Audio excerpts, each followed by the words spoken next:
મેડિકલમાં થતી શોધ, વધતી શોધ એણે માણસના જીવનને શું આપ્યું? એને જોવાના બે દૃષ્ટિકોણ છે. લોકો કહે છે કે આપણને એટલી બધી બીમારીઓ મળતી થઈ ગઈ કે આજથી હું થોડા વર્ષો પહેલાં જોઉં છું તો મારા દાદા-દાદી એકદમ સરસ રીતે હેલ્ધી જીવન જીવતા હતા અને આજે મારી પાસે હું જીવી રહી છું પણ બીમારીઓના ઘર સાથે જીવી રહી છું. બીજો જોવાનો દૃષ્ટિકોણ એ પણ છે કે ભારત જ્યારે આઝાદ થયો ત્યારે 1947માં આપણો એવરેજ લાઈફ સ્પાન, આપણું આયુષ્ય 30થી 32 વર્ષનું હતું. ત્યાં સુધીમાં બહુ જ બધા માણસો મરી જતા હતા. એની જગ્યાએ આપણે 70 વર્ષ સુધી પહોંચ્યા. તો મેડિકલ અને એના થયેલા સંશોધને આપણને જીવન પણ આપ્યું. પણ આ બધામાં એટલી બધી બીમારીઓની વચ્ચે જીવતા માણસની પાસે યુએસની સમસ્યા હોય કે ભારતની સમસ્યા, બંનેમાં એક સામ્યતા એ છે કે ઓબેસિટી આપણે ત્યાં બહુ જ મોટી સમસ્યા છે અને એ કદાચ બહુ જ બધી સમસ્યાઓનું મૂળ પણ છે, બહુ બધી બીમારીઓનું મૂળ પણ છે. અને એટલે જ આજે આ વિષયને બહુ જ વિસ્તારથી સમજવો છે. એનું કારણ કે આનાથી પીડિત, જે મને હમણાં જ ડૉક્ટરે આંકડો કહ્યો એ પ્રમાણે 70% ભારત છે. મારી સાથે ડૉક્ટર વિસ્મય નાઈક છે, એમડી છે, ડાયાબિટીસના સ્પેશિયાલિસ્ટ છે. આપનું ખૂબ સ્વાગત છે. અને ડૉક્ટર વિસ્મય, મારે તો સૌથી પહેલાં એ સમજવું છે કે જાડા હોવું, થોડું વધારે વજન હોવું અને ઓબેસ હોવું, ઓબેસિટીની બીમારીનો ભોગ હોવું, ફરક શું છે આમાં? હું એને કેવી રીતે સમજીશ? Okay, so thank you Devanshi. Obesity અત્યારે જેમ આપે પણ હમણાં દર્શકોને સમજાવું એમ ભારતનો જ નહીં પણ ગ્લોબલ પ્રોબ્લેમ છે. Yes. And 70% of urban India is overweight, 40% is obese. હવે ઓવરવેટ અને ઓબીસ એમાં ડિફરન્સ શું છે? સો WHO એ બોડી માસ ઇન્ડેક્સને એક ક્રાઇટેરિયા મૂક્યો છે. બોડી માસ ઇન્ડેક્સ એટલે શું? વેટ અપોન હાઇટ સ્ક્વેર, એટલે weight in KG, height in metre, એનું સ્ક્વેર તમે કરો. એનો એક ફોર્મ્યુલા છે, એના આધારે તમારું BMI, બોડી માસ ઇન્ડેક્સ, કેલ્ક્યુલેટ થાય. સો નોર્મલ ઇન ઇન્ડિયન્સ, એશિયન ઇન્ડિયન્સમાં આના ક્રાઇટેરિયા જુદા છે, યુરોપિયન્સ, અમેરિકન્સના ક્રાઇટેરિયા જુદા છે. સો ઇન્ડિયન્સમાં BMI 18 to 23, 18.5 to 23 is considered normal.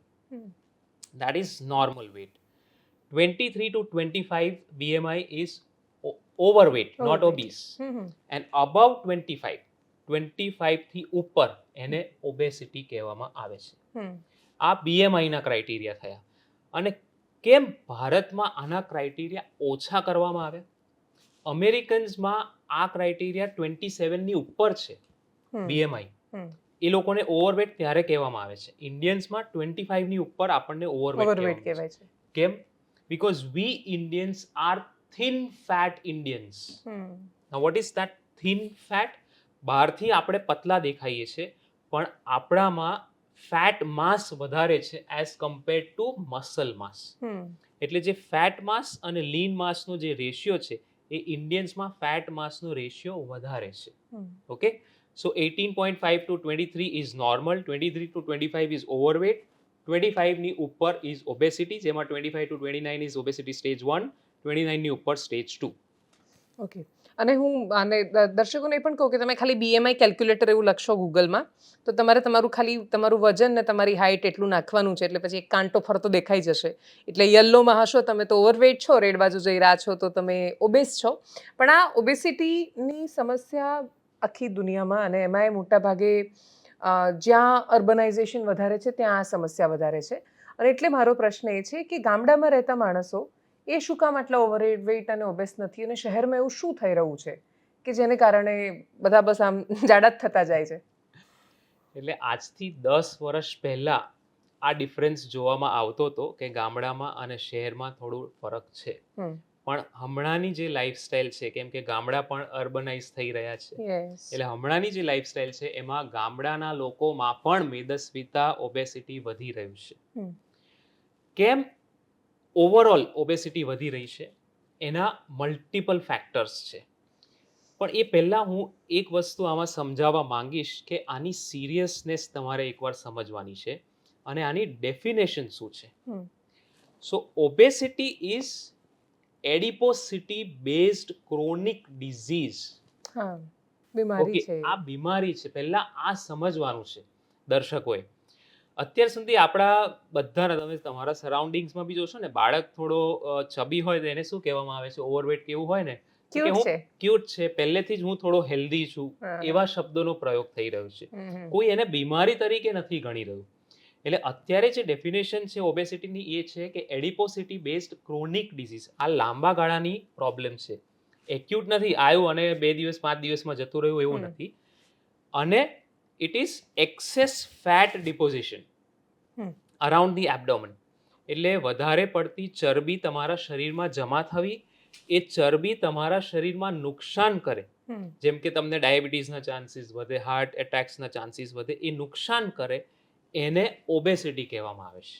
Hmm. Okay, હવે બીજો પ્રશ્ન તમારો જે છે કે કેમ વધી રહ્યું છે ઓબેસિટીનું પ્રમાણ. તો એના કારણોમાં તમે જેમ કીધું એમ અર્બનાઇઝેશન તો છે જ, પણ સૌથી પહેલું કારણ છે genetics. Okay, there are almost 100 genes which are related to obesity. હમ. ઇન્ડિયન્સમાં આ પ્રમાણ કેમ વધારે છે? તો ઇન્ડિયન્સમાં એક થ્રિફ્ટી જીન નામનું એક જીન રહેલું છે, જે આપણને બ્રિટિશર્સ કહો કે આપણા વડવાઓએ આપણને એક દેન આપેલી છે.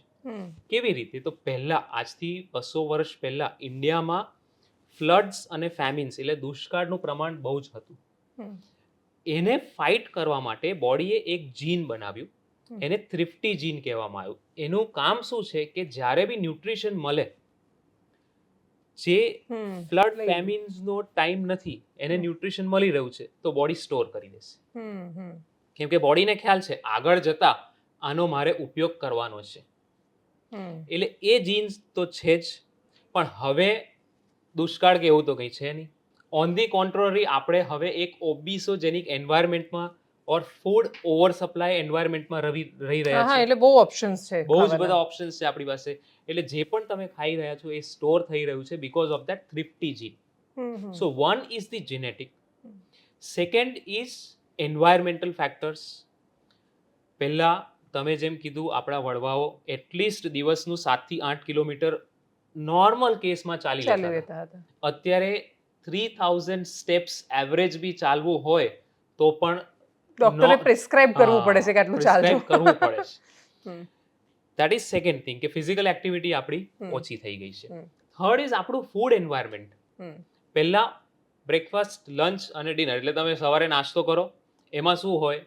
રાત્રે જે બનાવેલું હોય એ હોય, બપોરે તમારે જે જમવાનું હોય, અને સાંજે, અને કોઈ ઓપ્શન્સ નતા.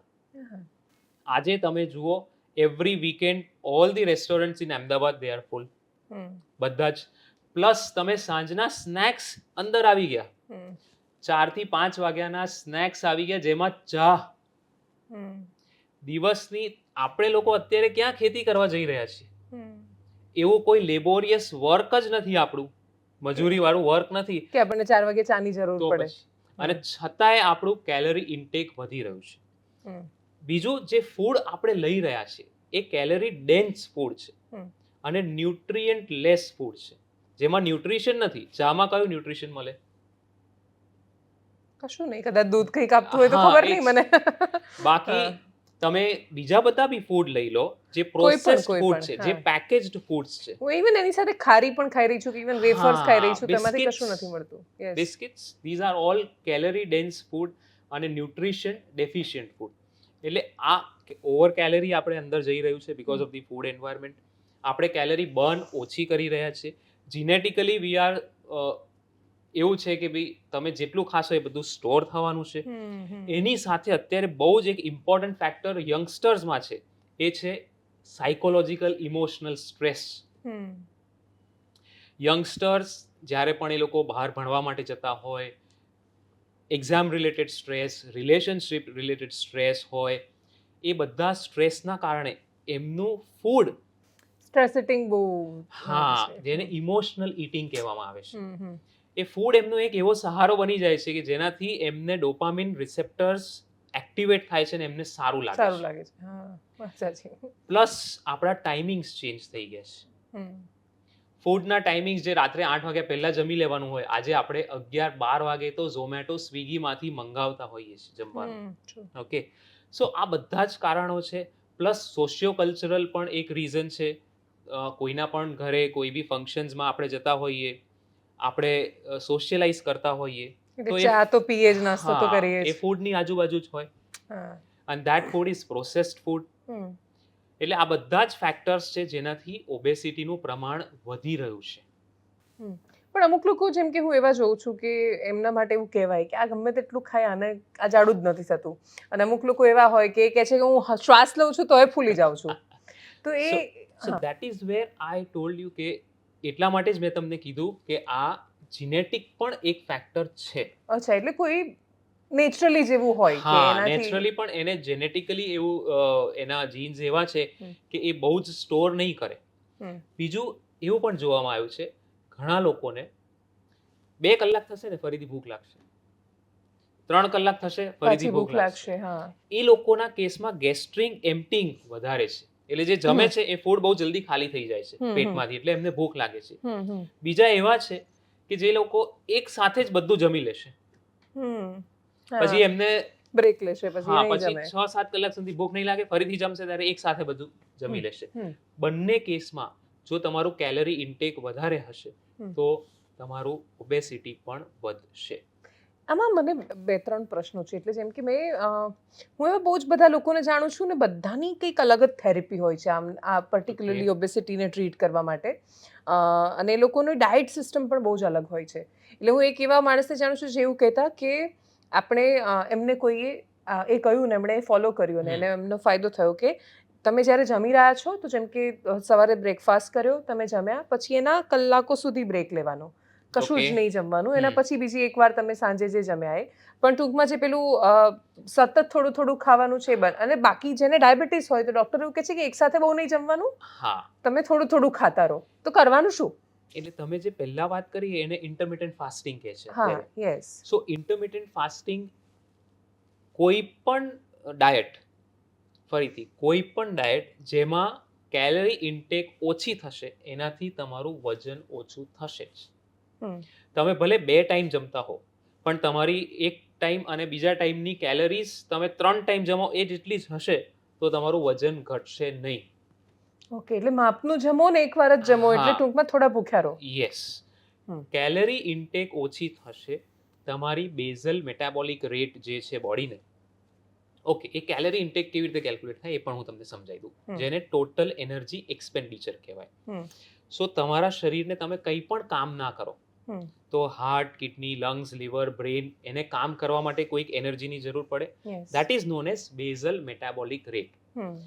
એ ઓલમોસ્ટ 60 to 65% તમે જે કેલરી લઈ રહ્યા છો એ યુઝ થઈ જાય છે એમાં. Okay. Second and most important is NEAT. Now what is NEAT? Non exercise activity thermogenesis. Okay. એમાં શું થાય કે તમે અહીંયાથી થોડુંક કંઈક કામ કરવા માટે સીડી ઉપર ચડ્યા, થોડું ચાલ્યા, કોઈને મળવા માટે કંઈક તમે નાસ્તો કરવા માટે ગયા, નીચે ગયા, આ હું હાથ હલાઈ રહ્યો છું. That is all non-exercise activity thermogenesis. That includes around 15 to 20%. વાવ. તમે જે એક્સરસાઇઝ કરો, જે તમે ફિઝિકલ એક્ટિવિટી કરો, થોડું બ્રિસ્ક વોક કરો, રેઝિસ્ટન્સ એક્સરસાઇઝ કરો, એનું 8 to 10% જ છે એનર્જી એક્સપેન્ડિચર. એટલે એ ઉપરના 8-10% માટે જ મારે મહેનત કરવાની છે. હા, બાકી તો શરીર જાતે કરી રહ્યું છે. અને એના માટે તમારે નીટ ઉપર ફોકસ વધારે કરવાનું છે. નોન એક્સરસાઇઝ એક્ટિવિટી થર્મોજેનેસિસ એટલે શું કે તમે એક સાથે કલાક સુધી બેસી ના રહો. 1 કલાક થાય જસ્ટ થોડોક એક રાઉન્ડ મારો, ઇવન 3 to 5 મિનિટ્સ મારશો તો પણ it will help you. Okay. And second is જે લાસ્ટ ટોટલ એનર્જી એક્સપેન્ડિચરમાં આવે છે ફૂડ થર્મોજેનેસિસ. એટલે તમે જે જમી રહ્યા છો એને ડાયજેસ્ટ કરવા માટે એનર્જીની જરૂર પડશે. That is 5 to 8%. ઓકે. સો જે મેં તમને કીધું એમ બેઝલ મેટાબોલિક રેટ તમારા એનર્જીની કેટલી જરૂર છે બોડીને, એના કરતાં જો તમે ઓછી કેલરી ઇન્ટેક કરશો તો તમારું વેટ લોસ થશે. Now you can follow it anyway. You can either follow intermittent fasting, તમે 3-4 વાર જમો પણ કેલરી ઓછી લો, પોર્શન કંટ્રોલ રાખો, અલ્ટિમેટલી બંનેની કેલરી જો સેમ થશે તો બંનેમાં વેટ રિડક્શન થશે. ઓકે. ડાયાબિટીસમાં કેમ સ્મોલ ફ્રીક્વન્ટ મીલ્સ લેવાનું કહે છે? કેમ કે એક સાથે તમે જમશો, ડાયાબિટીસમાં ઇન્સ્યુલિન પ્રોપર કામ નથી કરતું, ઇન્સ્યુલિન રેઝિસ્ટન્સ છે. એટલે એક સાથે જમશો તો એક સાથે તમારો કાર્બોહાઈડ્રેટનો લોડ બોડીમાં વધી આવશે, જશે. એક સાથે ઇન્સ્યુલિનને કામ કરવું પડશે, જે નથી કરી શકતો, એટલે શુગર સ્પાઇક થશે. હમ. થોડુંક લેશો તો થોડા માટે ઇન્સ્યુલિન કામ કરશે, શુગર સ્પાઇક નહીં થાય. હમ, હમ, હમ. Okay. That is the reason કે ડાયાબિટીસમાં કેમ small frequent meals is advised. Okay. Obesity ગંભીરતાથી કદાચ મેદસ્વીતાની બીમારી એટલે નથી ગણાતી અથવા નથી જોવાતું કેમ કે સીધી રીતે હું જાડી થઈને મરી ગઈ એવી ઘટનાઓ નથી થતી, પણ એના સિવાયની એટલી બધી બીમારીઓ એની સાથે જોડાયેલી છે. તો એ જો તમે કહી શકો તો કે Y this is very much serious. Obesity top two bottom હું તમને કહું, એનાથી બોડીમાં કયા કયા કોમ્પ્લિકેશન્સ થાય છે. બ્રેનમાં સ્ટ્રોક આવવાના ચાન્સીસ સૌથી વધારે થાય છે. ઓબ્સ્ટ્રક્ટિવ સ્લીપ એપનિયા, રાત્રે તમને ઊંઘમાં તમારું ઓક્સિજન ઓછું થઈ જાય છે, તમારા નસકોરા વધારે બોલે છે, બ્રેનને ઓક્સિજન ઓછું મળે છે, that is known as obstructive sleep apnea. હાર્ટમાં અટેક્સના ચાન્સીસ, હાર્ટ ફેલિયરના ચાન્સીસ, લંગ્સની વાઇટલ કેપેસિટી ઓછી થઈ જાય છે. એ જે ફેટ છે એ તમારા લંગ્સને પ્રોપર એક્સપાન્ડ નથી થવા દેતું. એટલે જ કોવિડની જ્યારે વેવ આવી હતી, કોવિડ લંગ્સમાં ઇફેક્ટ કરે ત્યારે જે લોકોને ઓબીસ હતા એ લોકોમાં ડેથ રેટ, મોર્ટાલિટી રેટ વધારે હતો. લિવરની અંદર fatty liver, non alcoholic fatty liver, alcohol જે લિવરને નુકસાન કરે છે એ જ નુકસાન આ ચરબી કરે છે. અને અત્યારે આલ્કોહોલ કરતાં પણ લિવર સિરોસિસના ચાન્સીસ ઓબેસિટીના કારણે વધારે છે. સર્ટન અમાઉન્ટ્સ ઓફ કેન્સર, જેમ કે બ્રેસ્ટ કેન્સર થઈ ગયું, કોલોન કેન્સર થઈ ગયું, એટલે આંતરડાનું કેન્સર થઈ ગયું, લિવરનું, કિડનીનું કેન્સર થઈ ગયું, આ બધા કેન્સર ઓબેસિટીમાં વધારે છે. મેઇન ઇમ્પોર્ટન્ટ યંગસ્ટર્સમાં ઇનફર્ટિલિટી, PCOS ઇન ફિમેલ્સ અને ઇનફર્ટિલિટી ઇન મેલ્સ. મેલ્સમાં ઓબેસિટીના કારણે ટેસ્ટોસ્ટેરોન લેવલ્સ ઓછા હોય છે, ઇરેક્ટાઇલ ડિસફંક્શન્સ એના કારણે થાય છે. એટલે આ બધા જ પ્રોબ્લેમ, અને ડાયાબિટીસ સૌથી મોટું. Exactly, diabetes is very common. દરેક ઘરમાં બે પેશન્ટ તો છે જ. અને 70% of diabetes patients have obesity. અને એવું અત્યારે પ્રૂવ થયેલું છે કે જે લોકોનું વજન વધારે હોય એ જો 15% વેટ ઓછું કરી લે એમનું, તો એમનું ડાયાબિટીસ રિવર્સ થઈ જાય. ઓકે. ઓકે, ડાયાબિટીસ મટી શકે છે? મટી શકે છે. ડિપેન્ડ્સ. ના, જો તમારું ડાયાબિટીસ હમણાં જ ડિટેક્ટ થયું છે 5 થી 7 વર્ષ પહેલા, જો તમારું વેટ વધારે છે, સ્ટ્રોંગ ફેમિલી હિસ્ટ્રી નથી, તો 15% વજન તમારા શરીરનું, તમારું વેટ અત્યારે 100 kgs છે, 85 કરો તમે. હા, તો તમારું ડાયાબિટીસ રિવર્સ થઈ શકે છે. આમાં કેચ એ છે કે 85 થી 90 થયું તો ડાયાબિટીસ પાછું આવી જશે. ઓકે, સો 85 તમારે મેન્ટેન કરવાનું, એનાથી ઓછું થાય તો સારું. 85 થી 90 થશે તો ડાયાબિટીસ પાછું આવશે. અને કેમ આવે છે? તો જે એક્સેસ ફેટ છે એ તમારા પેન્ક્રિયાસમાં, તમારા લિવરમાં ડિપોઝિટ થઈ જાય.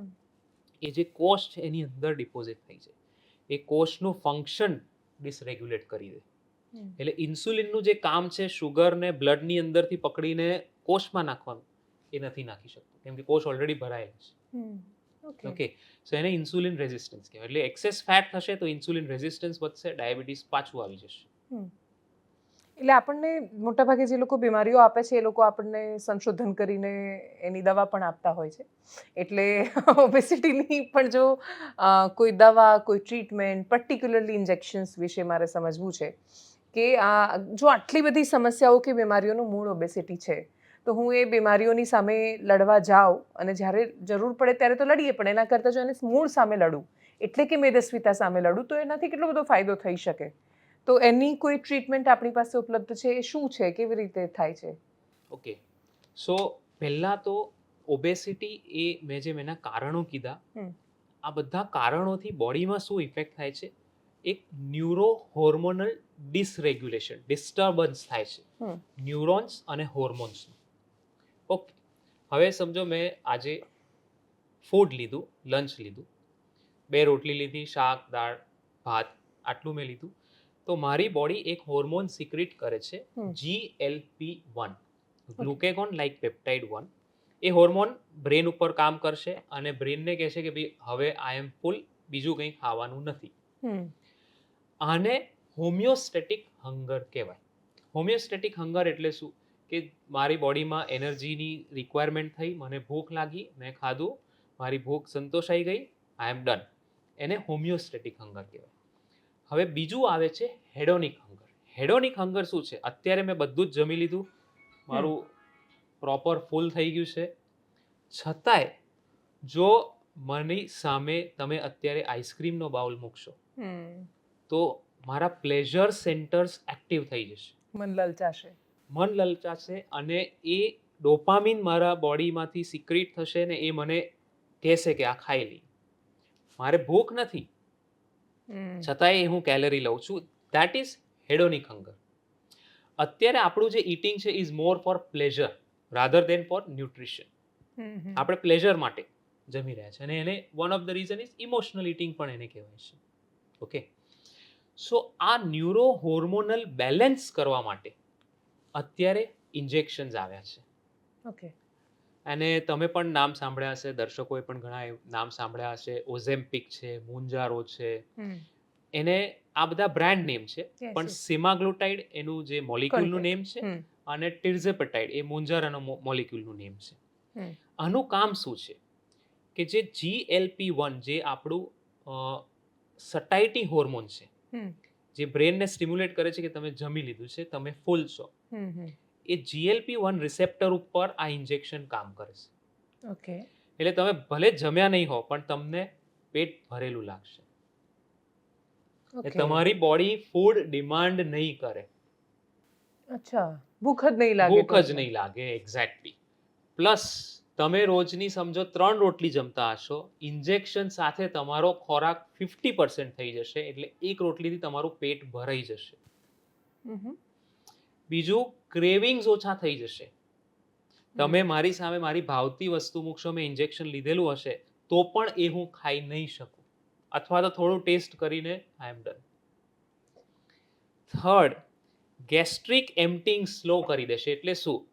હું જ્યારે જમું તો મારા પેટમાંથી ફૂડ 3 થી 4 કલાકમાં ખાલી થઈ જાય, એટલે મને ફરીથી ભૂખ લાગી શકે છે. આ ઇન્જેક્શન લીધા પછી 10 થી 12 કલાક સુધી તમારું પેટ એમ્પ્ટી નથી થતું. ધીરે ધીરે ધીરે પ્રોસેસ કરે છે, એટલે ફૂડ પેટમાં જશે, તમને ભૂખ ઓછી લાગશે. સો આનો રોલ છે એ બ્રેનના સેન્ટર ઉપર છે. ઓકે. એનાથી તમારું કેલરી ઇન્ટેક ઓછું થશે. કેલરીઝ ઓછી થશે એટલે ઓટોમેટિક તમારું વેઇટ રિડક્શન થશે. આ એનું કામ છે. પણ આનાથી નબળાઈ ના આવી જાય શરીરમાં? એટલે જેમ કે મારા જેવા લોકો તો ઉપવાસ નથી કરી શકતા, એટલે હું તો ભૂખી રહું તો મને તો ચક્કર આવી જાય. એટલે સો તમારે ભૂખ્યા નથી રહેવાનું. ઓકે. તમને એવું ફીલ જ નહીં થાય કે તમે ભૂખ્યા છો. યુ આર ઓલરેડી ફૂલ. બોડીને જે એનર્જીની જરૂર છે એ ઓલરેડી સ્ટોર્ડ એનર્જી છે. અચ્છા, હા, એ ફેટ તો અંદર જમા કરી રાખ્યો છે. હા, એમાંથી એ યુઝ કરશે. ઓકે. પ્લસ આમાં એટલા માટે જ આ ઇન્જેક્શનથી આવા કોઈ સાઈડ ઇફેક્ટ્સ ના થાય, એટલા માટે ડૉક્ટરની સલાહ મુજબ, એમના પ્રિસ્ક્રિપ્શન મુજબ આ લો તો સારું રહે. અમે લોકો એટલે જ સ્મોલ ફ્રીક્વન્ટ મીલ્સ, થોડુંક જમો, થોડા અંતરે જમો, જેનાથી તમને નબળાઈ ના આવે. અમુક પ્રકારના વિટામિન્સ અમે આપતા હોઈએ છીએ, જેમાં ફ્લુઇડ ઇન્ટેક પ્રોપર રાખવાનું એ પણ અમે એક આખું પ્લાન આપીએ છીએ. આ બધું એની સાથે પ્લસ પ્રોટીન ઇન્ટેક તમારે પ્રોપર રાખવો પડે, જેનાથી નબળાઈ ના આવે, તમારા મસલ લોસ ના થાય. ઓકે, સો આ બધા એની સાથેના તમારે પ્રિકોશન્સ લેવા પડે. ઓકે. તો આ કેટલા સમયથી આ ઇન્જેક્શન્સ શોધાયા છે? માર્કેટમાં કેટલા સમયથી છે? અને જેમ આપણે એવું કહીએ છીએ ને કે પહેલા ઉંદર પર પ્રયોગ કરવાનો, પછી માણસ પર આવે, એટલે હવે માણસો એવા કેટલા છે કે જે લોકો આ વાપરી ચૂક્યા છે? સો ઓલમોસ્ટ આ ઇન્જેક્શન્સ, આ ગ્રુપના જે ઇન્જેક્શન્સ છે એ તો છેલ્લા 20 વર્ષથી અવેલેબલ છે જ. ઓકે. એક્ઝેનેટાઇડ, લિરાગ્લુટાઇડ, અને પછી હવે સીમાગ્લુટાઇડ આવ્યું. પહેલા જે હતા એના આટલા રિઝલ્ટ્સ નહોતા, એટલે એ બહુ હાઇલાઇટ નહોતા થયા. હમણાં જે સીમાગ્લુટાઇડ છે, પછી આ ટિર્ઝેપેટાઇડ છે, એના ઓલમોસ્ટ 15 to 20% વેટ રિડક્શન જોવામાં આવી રહ્યું છે. 15 થી 20%, 20 કિલો નહીં. એટલે 100 kgs હોય તો 15 થી 20 કિલો તમે માની શકો છો કે ઘટી આનાથી જશે. ઓછું થઈ શકે છે. હમ. પ્લસ આમાં સ્ટેન્ડર્ડ જે પ્રેક્ટિસ છે તમારે ફિઝિકલ એક્ટિવિટી કરવાની, ડાયટ પ્રોપર ફોલો કરવાનું, એ બધું તો છે જ. હમ. સેકન્ડલી આની સાથે જે લોકોને 15-20% વેટ રિડક્શન થાય છે એમના શુગર લેવલ્સ પણ નોર્મલ થઈ જાય છે. એટલે Wow. આ ઇન્જેક્શન ઇનિશિયલી શોધાયું હતું ડાયાબિટીસ માટે, ઓકે. પણ એમાં જોવામાં આવ્યું કે ભાઈ વજન પણ આનાથી બહુ સારી રીતે ઓછું થાય છે. હમ. હમ. એટલે એ લોકોએ પછી જે ઓબેસિટી પેશન્ટ છે એમની ઉપર પણ જોયું કે ના, ઓબેસિટીમાં પણ આના રિઝલ્ટ સારા છે, ડાયાબિટીસમાં પણ છે. ઓકે. કેટલાનું હોય છે આ ઇન્જેક્શન? અત્યારે સેમાગ્લોટાઇડ અને મુંજારો જે ટેર્ઝેપેટાઇડ છે, સો હમ. ઓલમોસ્ટ 10,000-15,000ની મંથલી થેરાપી થાય. ઓકે. અઠવાડિયે એક ઇન્જેક્શન લેવાનું, ચરબીમાં લેવાનું હોય છે. ઓકે. શનિવારે લીધું તો નેક્સ્ટ સેટરડે તમારે ફરીથી લઈ લેવાનું. અને વેટ રિડક્શન તમને પહેલા જ મહિનામાં જોવામાં મળી જશે. હમ. વજન ઓછું થવાનું. પર મંથ તમે 2 to 4 kgs તમારું વેટ ઓછું થાય છે. હમ. લોંગ ટર્મ ઇન્જેક્શન લેવાનું છે. મંથલી થેરાપી 10 to 15,000ની પડે. હમ. લોંગ ટર્મ એટલે શું કે મિનિમમ તમારે 1 થી 1.5 વર્ષ તો ઇન્જેક્શન લો તો તમને એનું રિઝલ્ટ પ્રોપર મળે. ઓકે. ઓકે, તમે એવું છે કે ભાઈ મારા ઘરમાં મેરેજ છે અને મારે અત્યારે વજન ઓછું પતલો થઈ કરવું જવું છે, છે. યસ, તો આ ઇન્જેક્શન મને આપો, it is not for you, sorry. So it is not for the beautification, એ સુંદરતા માટે નથી. અત્યારે ઘણા સેલિબ્રિટીઝ આ ઇન્જેક્શન્સ લઈ રહ્યા છે યસ યસ. અને એ લોકો મે બી કોસ્મેટિક રીઝન્સ માટે પણ લઈ રહ્યા છે, પણ એનું indication is not that. Hmm. Indication શું છે હમ. એ પણ એક હું વાત કરી દઉં. જે લોકોનું BMI હા. 27ની ઉપર છે હમ. અને એ લોકોને ઓબેસિટીના કારણે કોઈ પણ એક કોમ્પ્લિકેશન છે, જેમ કે હાઈ બ્લડ પ્રેશર છે, ડાયાબિટીસ છે, કોલેસ્ટેરોલ છે, ઓબ્સ્ટ્રક્ટિવ સ્લીપ એપનિયા છે, ઓસ્ટિયો આર્થરાઇટિસ છે, હાર્ટમાં કંઈ પ્રોબ્લેમ છે, તો એ લોકો આ ઇન્જેક્શન લઈ શકે છે. હમ. જે લોકોને આમાંના કોઈ પણ પ્રોબ્લેમ નથી અને BMI એમનું 30ની ઉપર છે, ઓબેસિટી છે, તો એ આ ઇન્જેક્શન લઈ શકે છે. એટલે 27થી ઓછું BMI હોય તો એમના માટે આ નથી. 27થી 30ની વચ્ચે BMI હોય પણ એમને કોઈ કોમ્પ્લિકેશન નથી તો આ ઇન્જેક્શન એમના માટે નથી. ઓકે. એટલે મારો એ જ પ્રશ્ન હતો કે કોઈ એક સેલિબ્રિટી ઇન્જેક્શન લીધું ને પછી આપણે એમને એક ફિલ્મમાં પતલા અને સરસ સુંદર જોઈ લીધા અને પછી મેં ગૂગલ કર્યું ને મારું BMI 27 ઉપર મેં જોઈ લીધું, તો હું જાતે ઇન્જેક્શન લેવા માંડું તો એ તો ડેન્જરસ પણ સાબિત થાય. વેરી ડેન્જરસ, કેમ કે તમને પણ ખ્યાલ છે કોઈ પણ મોલિક્યુલ હોય, કોઈ પણ દવા હોય, એના સાઈડ ઇફેક્ટ્સ હોય અને પ્રોપર ડોક્ટરના મોનિટરિંગની અંદર, પ્રિસ્ક્રિપ્શનની અંદર તમારે એ ઇન્જેક્શન્સ લેવા જોઈએ. સેલ્ફ મેડિકેટ નથી કરવાનું. એમાં પણ ખાસ કરીને જે લોકોને ડાયાબિટીસ છે એ લોકો તો ભૂલે પણ સેલ્ફ મેડિકેટ ના કરે, કેમ કે આનાથી એમની જે બાકીની ડાયાબિટીસની દવા છે એનો ડોઝ ઓછો કરવો પડે. એટલે બેલેન્સ કરવું પડે. તો ઇન્સ્યુલિનનો ડોઝ ઓછો કરવો પડે આ ઇન્જેક્શન સાથે. અમુક પ્રકારની દવાઓ બંધ કરવી પડે. ઓકે. બીજું, આના સાઈડ ઇફેક્ટ્સમાં શું છે, તો મેં જેમ કીધું એમ આના ઇન્જેક્શન્સથી તમારી ભૂખ ઓછી થઈ જાય. તો જેટલી ભૂખ છે એટલું જ તમે જમશો તો કોઈ પ્રોબ્લેમ નહીં થાય. પણ મારી ભૂખ 1 રોટલીની છે, મેં 2 રોટલી ખાધી તો મને પેટ મારું ભારે ભારે થશે, વોમિટિંગ સેન્સેશન થશે, ઘણા લોકોને ડાયરિયા જેવું લાગે છે, ડાયરિયા થઈ શકે છે, એબ્ડોમિનલ ફૂલનેસ, પેટ ભારે રહેવું, ગેસ થવું, ઉબકા આવવા, આ બધા એના સાઈડ ઇફેક્ટ્સ છે. સ્ટાર્ટ સ્લો એટલે ઓછા ડોઝથી શરૂ કરવાનું, ગ્રેજ્યુઅલી ડોઝ વધારવાનો. જેમ ડાયટ તમને પ્રોપર ડોક્ટરે આપ્યો હોય, ડાયટિશિયને આપ્યો હોય, એ પ્રમાણે ડાયટ ફોલો કરવાનું. જેટલી ભૂખ હોય એટલું જ જમશો, એક સાથે બધું નહીં જમો, થોડું જમશો તો આ પ્રોબ્લેમ નહીં આવે. પણ ઇન્જેક્શન પછી બંધ ક્યારે કરવાના અને બંધ કર્યા પછી પાછા જાડા થઈ જઈએ તો? હા, so this is a very good question. Injections લાંબા ટાઈમ માટે લેવાના છે, that is for sure. Injection એકદમથી બંધ પણ નથી કરવાના. તમે તમારું ટાર્ગેટ વેટ અચીવ કરી લીધું હોય તો એનો એક મેન્ટેનન્સ ડોઝ હોય. એ ડોઝ તમારે તમારા ડૉક્ટરની સાથે મળીને એ મેન્ટેનન્સ ડોઝ નક્કી કરવાનો ને એ પ્રમાણેનો ડોઝ ચાલુ રાખવાનો. જો તમે ઇન્જેક્શન સાથે જે કેલરી ઇન્ટેક લઈ રહ્યા છો, જે લાઇફસ્ટાઇલ અત્યારે ફોલો કરી રહ્યા છો, એ ઇન્જેક્શન વગર પણ તમે જો ફોલો કરી શકતા હો તો તમારું વેટ મેન્ટેન થશે. એ નહીં કરો, કેલરી ઇન્ટેક વધશે તો વજન પણ તમારું આગળ જતાં વધશે. સો એ પણ આમાં ધ્યાન રાખવાનું છે. પણ ડૉક્ટર, આ બહુ જ આમ થોડું આમ ખતરનાક ટાઈપનો ટ્રેન્ડ નથી? બધી જ આખા આપણા શરીર સાથે જે રીતે બહુ બધા એક્સપેરિમેન્ટ કરી રહ્યા છીએ, અથવા બીમારીને રોકવા માટે, એટલે હું મારી જાતને શિસ્તમાં નથી રાખી શકતી, ડિસિપ્લિનમાં નથી રાખી શકતી, અને એટલે છેલ્લે હું સરળ રસ્તો એ શોધું છું કે હા, હવે તો ઇન્જેક્શન આવી ગયા છે તો હું લઈ લઈશ. તો આ એક રીતે રમત નથી શરીર સાથે? ના, રમત હું નહીં કહું. ઓકે. કેમ કે મેં પહેલાં તમને કીધું કે this is neuro hormonal metabolic problem.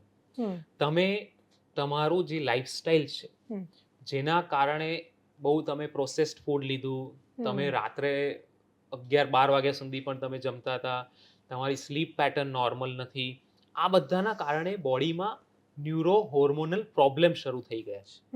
એટલે હોર્મોનલ ઇમ્બેલેન્સ થઈ ગયું છે. એ બેલેન્સમાં લાવવા માટે તમારે કોઈક મોલિક્યુલની મદદ તો જરૂર પડશે, and that is that injection. અને એટલા માટે સમજો, તમારા સર્કલમાં પણ એવા ઘણા હશે જેણે ટન્સ ઓફ ડાયટ ફોલો કર્યા હશે કે ભાઈ આજે આ ડાયટ ફોલો કર્યું, ઇન્ટરમિટન્ટ ફાસ્ટિંગ ફોલો કર્યું, કીટો ફોલો કર્યું, એ પછી પ્લાન્ટ બેઝ ડાયટ ફોલો કર્યું, પણ વજન 2-5 કિલો ઘટ્યું, ફરી પાછું એટલું ને એટલું આવી ગયું. એટલે યો રહેતું હતું. સસ્ટેન્ડ વેટ રિડક્શન નથી મળતું, એન્ડ ધેટ સસ્ટેન્ડ વેટ રિડક્શન આ ઇન્જેક્શન્સ તમને આપે છે. એટલે કાં તો જે મને ઓબેસિટીથી એની બીમારીઓ મળી રહી છે, એટલે ઉદાહરણ તરીકે ઓબેસિટીના કારણે, મેદસ્વીતાના કારણે એક સ્ત્રી માં નથી બની શકતી, તો એ આઈવીએફ માટે ઇન્જેક્શન્સ લેશે એની જગ્યાએ, જો એક્ઝેક્ટલી એના મૂળ પર, એટલે આ ઇન્જેક્શન્સ લે તો કદાચ એને પેલી ટ્રીટમેન્ટ ન કરાવી પડે. એક્ઝેક્ટલી. આ ઇન્જેક્શન્સ તમે જો લો અને એનું ઇન્ડિકેશન છે અને એમનું વજન પ્રોપર ઓછું થાય છે, તો ઇનફર્ટિલિટી પણ આનાથી ટ્રીટ થઈ શકે છે, ફર્ટિલિટી પણ પ્રોપર આવી શકે છે. હા, કેમ કે મેં બહુ જ બધા એવા લોકો જોયા છે કે જેમને ડૉક્ટરે પહેલાં એ સલાહ આપી હોય કે એટલીસ્ટ તમે 5 કિલો વજન ઘટાડીને આવો, પ્રયત્ન કરો અને પછી જુઓ. હા, અને નથી ઘટતું. નથી જ ઘટતું. મોટા ભાગે. કેમ કે એ ટ્રાય પણ કરે છે. સમજો, મેં ટ્રાય કર્યું કે હું બહારનું ફૂડ બિલકુલ નહીં ખાઉં, બરાબર, અઠવાડિયું 10 દિવસ. હવે હું બહાર કોઈ બી સોશિયલ ફંક્શનમાં ને એમાં ગયા તો શું કરવાનું? હા, એટલે એક્ચ્યુઅલી આખી લાઈફસ્ટાઈલ એવી થઈ ગઈ છે કે કેટલું એવોઇડ કરશો તમે?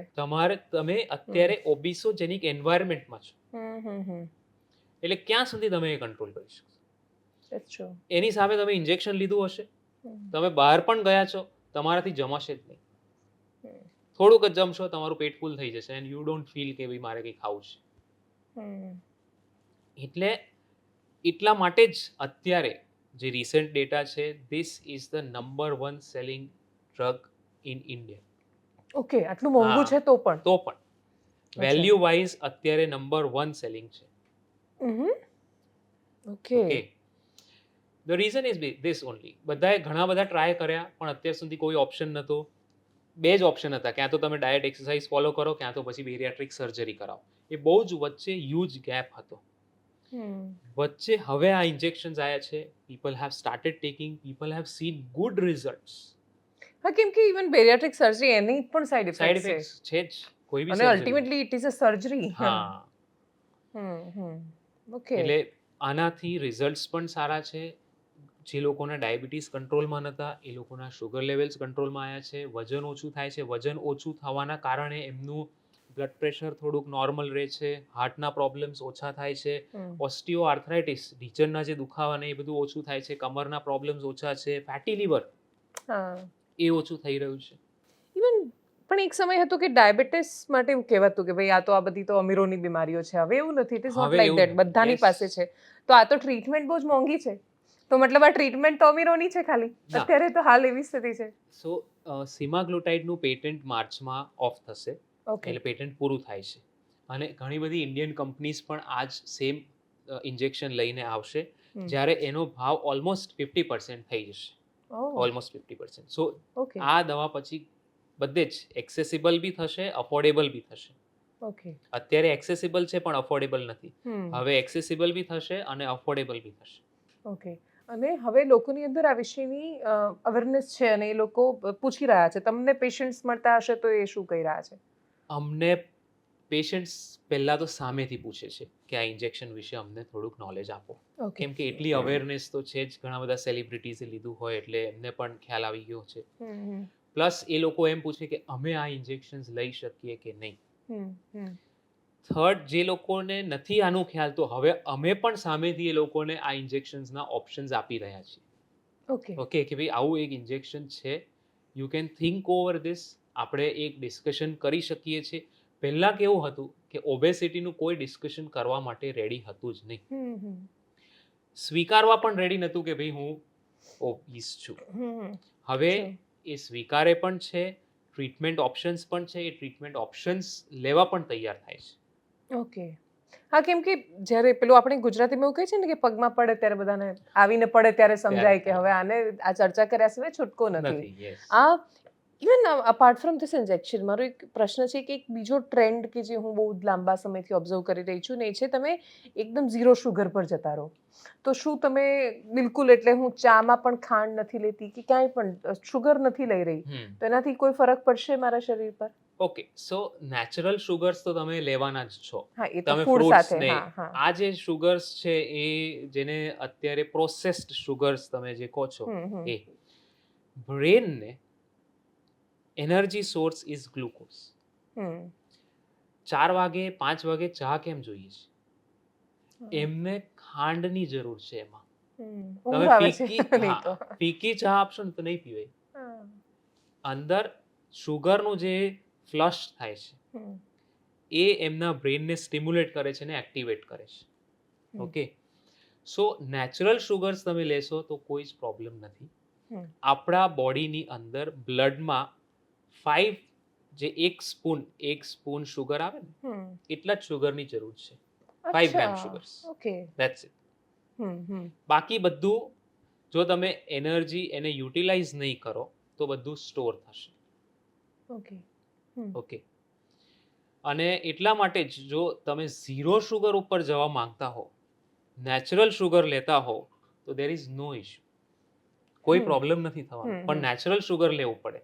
એકદમથી જો તમે બંધ કરશો તો પ્રોબ્લેમ થશે. તમને માઇગ્રેન, હેડેક, ચક્કર જેવું લાગશે, વીકનેસ ફીલ થશે.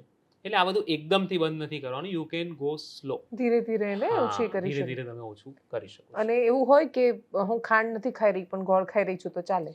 ઓકે, સો જે લોકોને ડાયાબિટીસ છે એ લોકો માટે ખાંડ અને ગોળ બંનેનું ગ્લાયસેમિક ઇન્ડેક્સ, એટલે બંને એક જ સરખું તમારું શુગર વધારશે. અચ્છા. ખાંડ પ્રોસેસ્ડ છે, ગોળ થોડું નેચરલ ફોર્મ છે, કેમ કે એમાં અમુક મિનરલ્સ આવે છે.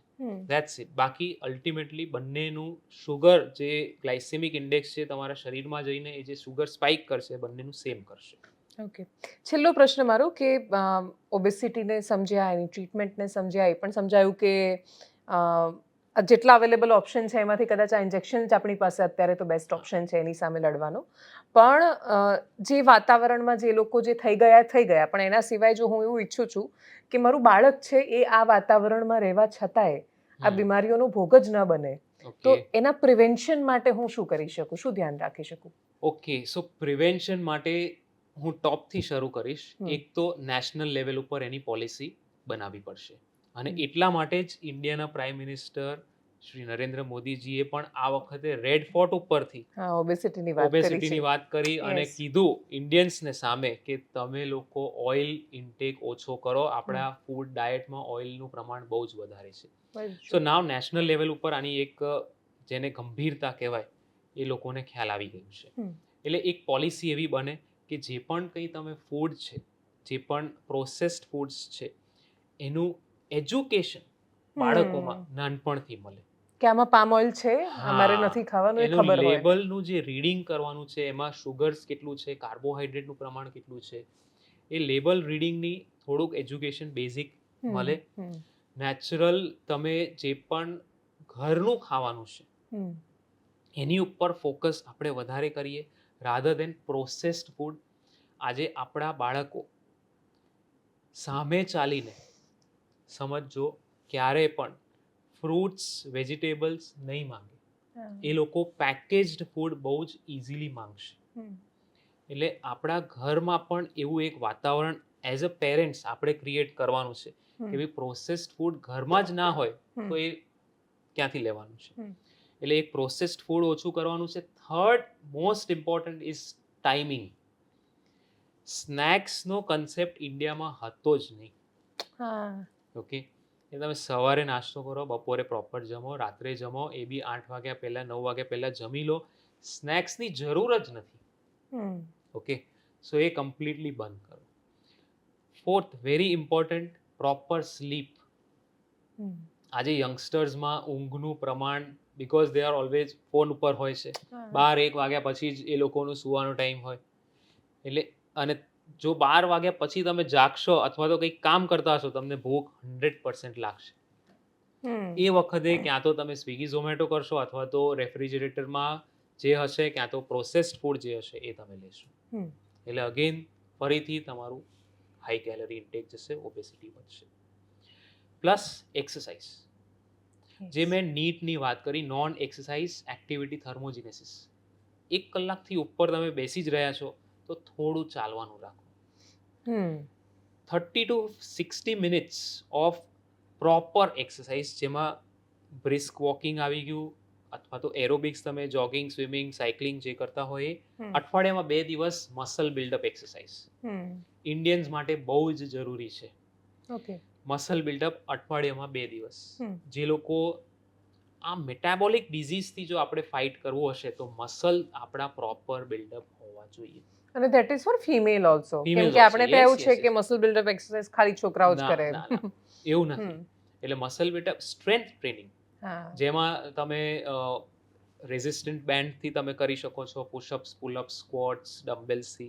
એટલે આ બધી જ એક્સરસાઇઝ સ્ટ્રેન્થ ટ્રેનિંગ રોજ નથી કરવાની, અઠવાડિયામાં 2 દિવસ તમારે કરવાની છે. ઓકે, સો આટલા લાઇફસ્ટાઇલ ચેન્જીસ તમે લાવશો તો આઈ એમ શ્યોર ઓબેસિટીનું પ્રમાણ ઘટશે જ. ઓકે, અને વન લાસ્ટ થિંગ,